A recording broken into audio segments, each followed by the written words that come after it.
গত এক সপ্তাহে অন্তত ৯,৫৭৬ জন অবৈধ অভিবাসীকে গ্রেফতার করেছে সৌদি আরব।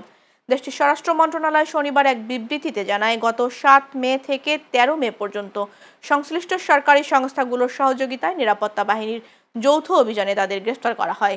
গ্রেফতারকৃতদের মধ্যে ৪,৮৬৫ জন আবাসন আইন লঙ্ঘনকারী, ৩,৯১৯ জন সীমান্ত নিরাপত্তা আইন লঙ্ঘনকারী এবং ১,৩৯২ জন শ্রম আইন লঙ্ঘনকারী বলে অভিযোগ রয়েছে। এছাড়া মোট ১১,২৭২ জন অবৈধ অভিবাসীকে নিজ দেশে ফেরত পাঠানো হয়েছে। এছাড়া ভ্রমণ সংক্রান্ত নথি সংগ্রহের জন্য ২,৩১১ জনকে তাদের নিজ নিজ কূটনৈতিক মিশনে পাঠানো হয়েছে। সৌদি স্বরাষ্ট্র মন্ত্রণালয় জানিয়েছে, গ্রেফতারকৃতদের মধ্যে ৩৮% ইয়েমেনি, ৬০% ইথিওপীয় এবং বাকি ২% অন্যান্য দেশের নাগরিক।